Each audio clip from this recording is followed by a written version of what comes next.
नमस्ते। कक्षा 8 नीलकंठ प्रश्न संख्या 93 से अंतिम पैराग्राफ। कदाचित अनेक बार ठगे जाने के कारण ही ठगे जाने की बात मेरे चिढ़ जाने की दुर्बलता बन गई। अप्रसन्न होकर मैंने कहा, मोर के क्या सुरखाब के पर लगे हैं, है तो पक्षी ही। चिढ़ा दिए जाने के कारण ही संभवतः उन दोनों पक्षियों के प्रति मेरे व्यवहार और यत्न में कुछ विशेषता आ गई। पहले अपने पढ़ने लिखने के कमरे में उनका पिंजरा रखकर उसका दरवाज़ा खोला, फिर 2 कटोरों में सत्तू की छोटी छोटी गोलियां और पानी रखा। वे दोनों चूहेदानी जैसे पिंजरे से निकलकर कमरे में मानो खो गए, कभी मेज के नीचे घुस गए, कभी अलमारी के पीछे। अंत में इस लुका छिपी से थक कर उन्होंने मेरे रद्दी कागजों की टोकरी को अपने नए बसेरे का गौरव प्रदान किया। 2-4 दिन वे इसी प्रकार दिन में इधर उधर गुप्तवास करते और रात में रद्दी की टोकरी में प्रकट होते रहे। फिर आश्वस्त हो जाने पर कभी मेरी मेज पर, कभी कुर्सी पर और कभी मेरे सिर पर अचानक आविर्भूत होने लगे। खिड़कियों में तो जाली लगी थी, पर दरवाज़ा मुझे निरंतर बंद रखना पड़ता था। खुला रहने पर चित्रा, मेरी बिल्ली, इन नवागंतुकों का पता लगा सकती थी और तब उसके शोध का क्या परिणाम होता, यह अनुमान करना कठिन नहीं है। वैसे वह चूहों पर भी आक्रमण नहीं करती, परंतु यहाँ तो सर्वथा अपरिचित पक्षियों की अनाधिकार चेष्टा का प्रश्न था। उसके लिए दरवाज़ा बंद रहे और दोनों दृष्टि में ऐरे गहरे मेरी मेज को अपना सिंहासन बना लें, यह स्थिति चित्रा जैसी अभिमानी माजारी के लिए असह्य कही जाएगी। जब मेरे कमरे का काया पलट चिड़िया खाने के रूप में होने लगा, तब मैंने बड़ी कठिनाई से दोनों चिड़ियों को पकड़कर जाली के बड़े घर में पहुंचाया, जो मेरे जीव जंतुओं का सामान्य निवास है।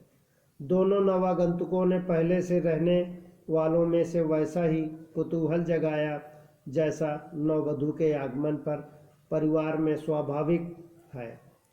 लक्का कबूतर नाचना छोड़कर दौड़ पड़े और उनके चारों ओर घूम घूम कर गुटरगू की रागनी अलापने लगे। बड़े खरगोश सभ्य सभासदों के समान क्रम से बैठकर गंभीर भाव से उनका निरीक्षण करने लगे।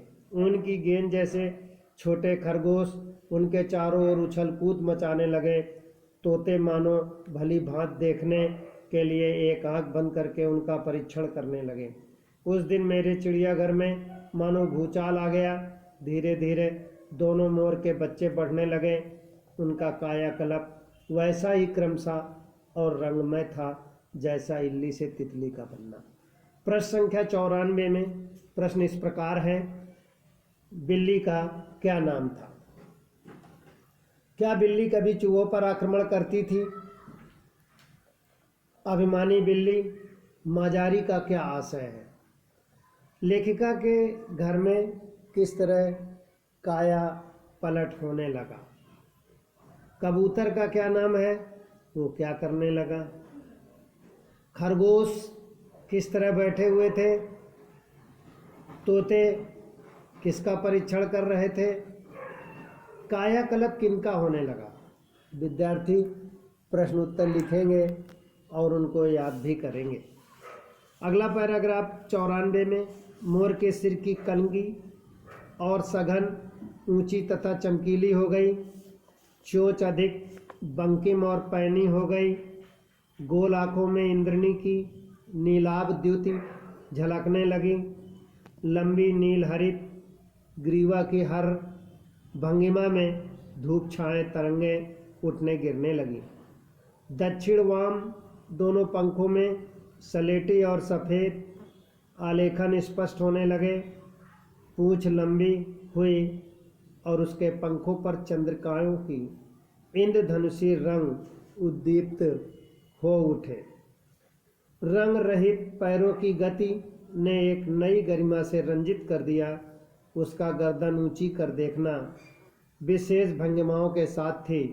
उसे नीची कर दाना चुगना, पानी पीना, टेढ़ी कर शब्द सुनना आदि क्रियाओं में जो सुकुमारता और सौंदर्य था, दाना चुगना अनुभव देखकर ही किया जा सकता था, गति का चित्र नहीं आंका जा सकता है। विद्यार्थी प्रश्नोत्तर लिखेंगे और याद करेंगे।